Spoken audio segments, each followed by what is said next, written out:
jajaran Suriah maupun Fidyah, serta lembaga Banom yang saya hormati dan saya muliakan, takmir Masjid Besar Masjid Nasruddin beserta seluruh jajaran pengurus yang saya hormati dan saya muliakan, tidak lupa pengurus MWCNU Gedung Kendal yang mana hari ini hadir, baik Suriah dan Fidyah, serta seluruh jamaah Bapak Ibu yang dirahmati Allah Subhanahu wa Ta'ala. Pertama, syukur alhamdulillah pada malam hari ini kita sudah diberikan kesempatan, kesehatan, kekuatan oleh Allah sampai malam ini malam keberapa? Ada yang bilang 13, ada yang bilang 14. Berapapun yang jelas kita oleh Allah diberikan rahmat nikmat sehingga bisa melaksanakan ibadah puasa di bulan Ramadan sampai malam hari ini. Mudah-mudahan semua rangkaian ibadah kita diterima dan diridhoi oleh Allah Subhanahu wa Ta'ala. Amin. Salawat salam kita haturkan pada baginda Nabi Muhammad SAW yang kita harapkan syafaatnya. Mudah-mudahan kita semua senantiasa diakui sebagai umat baginda Nabi Muhammad fid dunya wal akhirah. Amin. Bapak Ibu hadirin rahimakumullah, atas nama Majelis Wakil Jabat Nahdlatul Ulama, pertama secara pribadi mohon maaf karena tadi masih ada jadwal di luar, tadi datanya agak telat. Ini banyak saudara teman-teman MBJ itu yang kalau malam ini selain ada jadwal rutin safari, juga banyak yang isi jadwal di masjid dan musola di wilayah kecamatan Gedung Kendal. Alhamdulillah ini termasuk bagian dari barokahnya Nahdlatul Ulama. Jadi saya atas nama pribadi mohon maaf, kemudian juga atas nama MWCNU Gedung Kendal mungkin kurang kooperatif atau kurang apapun kepada pengurus PCNU maupun takmir masjid mohon maaf yang sebesar-besarnya. Kemudian juga ucapan terima kasih atas nama Majelis Wakil Jabat Nahdlatul Ulama di mana PCNU Kota Malang senantiasa bersilaturahim menyapa warga NU yang ada di wilayah Kecamatan Gedung Kendal. Tapi mohon maaf, kan gak apa-apa menyampaikan isi hati untuk yang dari PCNU. Ini sempat kami dalam kelompok kecil itu membahas, alangkah baiknya seandainya tidak terlalu paten dan kaku, maaf ya, kegiatan PCNU itu tujuannya apa? Kan NU ingin menyampaikan pesan-pesan NU-nya, pesan-pesan ke ahli sunnah wal jamaah. Kepada siapa? Tentunya kepada umat. Apakah umat yang sudah seperti ini? Ngapunten. Kalau yang ini saya yakin diolah-olah seperti apapun NU ini, di luar Ansor yang ada pengurus NU dan majelis rutin yang ahli sunnah wal jamaah dia di Masjid Nasruddin. Ketika pesan-pesan ini disampaikan setelah selesai semua rangkaian kegiatan tarawih dan witir, saat doanya, saat niatnya, jamaahnya kepada siapa kita akan menyampaikan pesan-pesan ahli sunnah wal jamaah ini? Kalau kepada ini saya yakin tanpa dipesan pun sudah NU lahir batin kuat dalam. Tapi jamaah kita, saya perhatikan beberapa kali kegiatan masih penuh. Begitu kiai-kiai kita mau menyampaikan pesan ke NU-nya, jamaahnya 80% pulang. Nah berarti kan pesan itu nggak nyampe. Ngapunten. Mungkin ini evaluasi untuk diri saya yang di MWC. Maka kalau MWC itu saya minta setelah sholat taraweh baru ada ceramah, walaupun tidak panjang. Tapi nyampe, pesan itu nyampe. Bahkan di beberapa masjid kami, ketika teman-teman misi itu setelah sholat isya itu ada ceramah, entah 20 menit, entah berapa. Setelah itu dilanjutkan sholat taraweh dan witir, sehingga jamaah itu masih utuh. Entah itu yang 20, entah itu yang 8, semua mendengarkan apa pesan-pesan Nahdlatul Ulama. Karena kita ingin memahamkan isi dari Nah, tutur ulama itu kepada umat, bukan hanya kepada yang sudah jelas keilmuannya. Maupun ini hanya sekedar masukan. Yang jelas kalau ini ada satu kesalahan saya, istilah orang Madura mengatakan canggolan. Mohon maaf yang sebesar-besarnya. Sekali lagi atas nama pribadi dan MJ Ketum Gadang, mohon maaf dan mengucapkan terima kasih. Kurang lebihnya mohon maaf. Wallahul muwaffiq ila aqwamit thoriq. Assalamualaikum warahmatullahi wabarakatuh. Kembali kepada Allah Subhanahu wa ta'ala. Kok Gusti Allah itu ruwungan. Lallahu asyaddu farhan bi taubati 'abdihi idza taba min ahadikum kanat rahilatuhu fi ardi falatin qad infalatat wa 'alaiha ta'amuhu wa syarabuhu. Gusti Allah niku remen dumateng tobaté menungso tinimbang remeni wong siji, tinimbang remeni wong sing tiyang niki kawitane nggawa unta, nggawa kendaraan, nggawa jaran di tanah lapang, di padang pasir. Matur nuwun kendaraan kala wau icah hilang. Nah, kalau hilang di padang pasir itu sama dengan seperti kita berada di tengah lautan. Terus padang pasir itu mboten ketinggal. Mata angin ini mboten ketinggal, wetan mboten ketinggal, kidul mboten ketinggal. Saking luasnya padang pasir.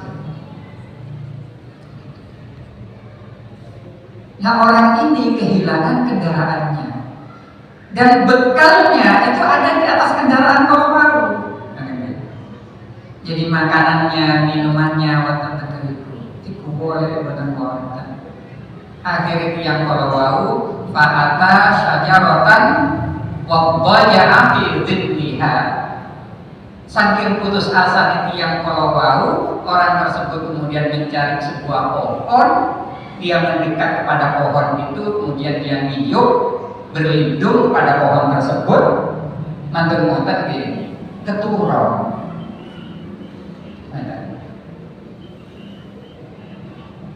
Barang tani, fabainama kadzalika idh huwa qa'imatan kanat qa'imatan indahu. Nah, tatkala niki yang niku ngelilir ngoten. Lah kok kendaraan itu wonten teng sisir. Ada di sebelahnya. Terus jangkep di bawaan-bawaannya itu jangkep. Boten icah. Faqala min syiddatil farah. Moko tiyang kala wau saking ruwung meni. Saking bahagianya orang tersebut, barang yang hilang itu kembali. Itu terus sanjangin apa? Allahumma anta abdi wa ana rabbuka. Fa akhta'a li syiddatil farah. Sampai pasti ini tiap kalau saja Allahumma anta rabbi wa ana abduka. Tetapi kemudian tiap kalau salah Allahumma anta abdi. Allahumma anta abdi wa ana rabbuka. Gusti jenengan itu kalau kita pangeran jenengan. Saya dengar. Kalau tadi itu Gusti Allah itu mengguru. Nah, kebahagiaan Allah Subhanahu wa ta'ala terhadap orang-orang yang mau taubat itu melebihi kebahagiaan orang yang kehilangan tersebut. Nggih, pun tengah ini kalau kedapian, Terus ikan dimaksud, jadi Allah tertawa, Allah bahagia. Ini kudu sama dengan ya Allah murka, Allah marah. Jadi Allah Maha Pengasih, Allah Maha Penyayang. Jenengan pun terus taat. Ya apa caranya? kaya apa keadaane kan ngene. Jadi Gusti Allah niku muamalah Gusti Allah niku nggih napa mukhalafatuhu lil hawaditsi. Allah itu tidak sama seperti makhluknya. Yang jelas kemudian hadis itu mengabarkan Allah gembira, sangat-sangat gembira ketika seorang hamba itu mau bertobat kepada Allah Subhanahu wa taala. Orang yang mau tobat kepada Allah Subhanahu wa taala berarti dia tahu kalau dia salah. Berarti dia paham kalau dia salah. Berarti dia sadar kalau dia salah. Dalam hadis yang panjang ini, jadi ada seorang hamba yang kemudian menyesali dosa-dosanya. Kemudian dia mengatakan, ya Rabb, adnabtu. Gusti, kula niki dosa mana panjenengan. Maka kemudian Allah mengatakan, jadi a'ali ma'abdi adnalahu Rabban yaghfir lahu. Ternyata kalau Allah berdoa lek dikun duwe pengiran sing bisa ngapura dosane. Fa'afiru ya wis tak sepuro. Lah betul-betul kok tiyang kula wau ya kenapa dosa maneh katane. Terus sanjang mandi gitu lah. Gusti kula dosa maneh niki. Ya wis tak sepuro katane. Maka kata Allah Subhanahu wa taala dalam hadis qudsi itu. Pokoknya tiyang kula wau mboten kesel oleh ngomong Gusti kula niki dosa kula nyuwun sepuro, Allah akan mengampuni. Innallaha la yata'adhamu bi dzambi 'abdin yartakibu.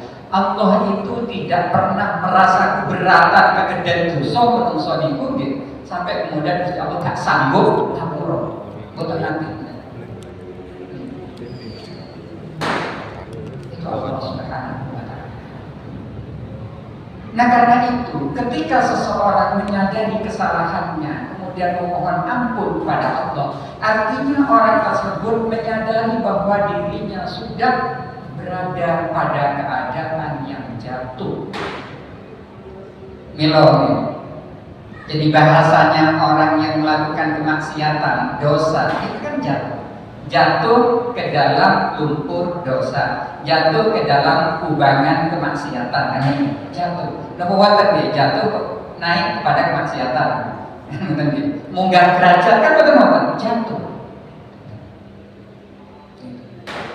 Nah, ketika seseorang yang merasa berdosa kepada Allah Subhanahu wa taala dan dia sudah merasa jatuh di hadapan Allah, lalu kemudian diikuti dengan menjatuhkan wajahnya sujud kepada Allah Subhanahu wa taala, yaitu berada pada posisi serendah-rendahnya, maka orang tersebut mulia di hadapan Allah Subhanahu wa taala.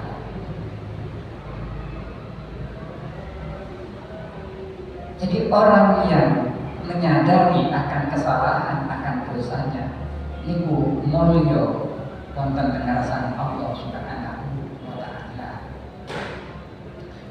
Al-fajirur raji rahmatallahi ahabbu ilallahi minal abdin muqnir. Jadi seorang hamba yang telah bergelimang dosa tetapi masih mengharapkan ampunan Allah, mengharapkan rahmat Allah, itu lebih disenangi, lebih disukai oleh Allah Subhanahu wa taala dibanding yaitu dengan orang yang suka memutus rahmatnya Allah. Orang yang suka memutus rahmat Allah itu misalnya ini tobatmu kaki roti tompo pengiran untuk bapakmu biar kelawan ini, awakmu ini, aku turunan kiai kan misalnya. Nah itu kan menjadikan orang lain putus asa. Tidak boleh. Nah manusia, kalau bau sanjang. Jadi siapapun manusia ini kemudian punya kesalahan di hadapan Allah Subhanahu wa taala. Kalau di dalam tasawuf disebut kita taubatul am minad dambi wa taubatul khas minal ghaflah. Lek tobaté wong umum niku tobat saking dosa. nglakoni dosa disadari. Tetapi tobatnya orang yang di atasnya tingkatannya itu tobat dari lupa. Karena lupa itu bagian dari kufur nikmat. Jenengan nopo imam, jenengan nopo ilim, mulai isuk lek gadah mripat iso nonton, iso ndelok. Padahal pada hari yang sama itu berapa orang yang kemudian harus operasi mata, mengeluarkan biaya dan bahkan ada yang gagal sehingga kemudian dia harus buta permanen. Berapa orang yang hari ini diamputasi, dipotong kakinya, dipotong tangannya. Kalau kalian jenengan imut membuat ada tangan kada seperti. Napa niki sanes nikmat saking Gusti Allah niki nikmat.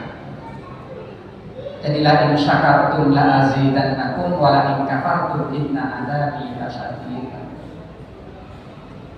Napa malih dosa di manungsa? Dosa di manungsa niku nggih anak iya, aku ngoten niku. Iku lek tutup aku. Iku sapa sing kan? Iku aku sing dikeki. Kabeh aku. Senajan itu saya, jenengan bantu tiang, mari tiang, itu memberi fasilitas kepada orang, itu saya. Karena itu kemudian berhak untuk dipuji. Nah begitu kita lakukan siapa itu? Ibu masih bantu, ambil awal. Nanti konten terang konten rumongso ojo, konten rumongso riak. Padahal kita ketika mengucapkan Alhamdulillahirabbil alamin, segala puji milik Allah Subhanahu wa taala. Artosipun lek kita niku dipuji kalian menungso. Niku mestinya kita juga menyadari bahwa kita bisa berbuat sesuatu itu karena diridhoi oleh Allah Subhanahu wa taala. Kita sakit kumpul kados dalu niki keranten asal ridhoni Allah. Kita sakit ngelampahi kewajiban-kewajiban ibadah atau sholat niku keranten diridani dening Allah Subhanahu wa taala. Itu semua karena ridho Allah.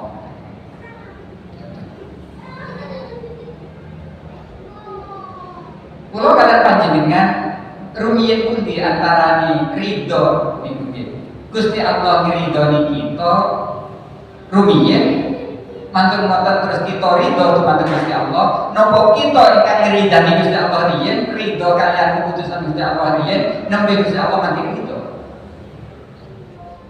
Ridho itu saking Gusti Allah. Radhiyallahu anhum wa radu anhu kan. Radhiya wis ridho sapa Allah Gusti Allah anhum bisa menungso. Lek niku nggih konteks ingin kan perasaan. Wa radu lan padha ridho sapa menungso nggih anhu saking Gusti Allah. Para hadir ingkang indah.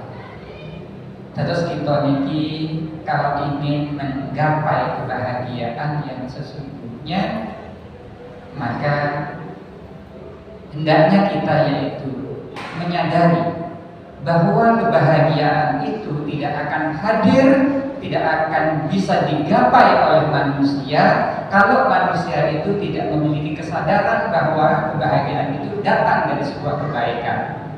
Dan kebaikan itu datangnya dari Allah Subhanahu wa taala. Maka yang saya perlu sampaikan menawi mangke wonten tanya jawab kita lanjutkan. Untuk sementara kalau kembalikan kepada moderator. Wa taradallahu ya dal jalal wal ikram.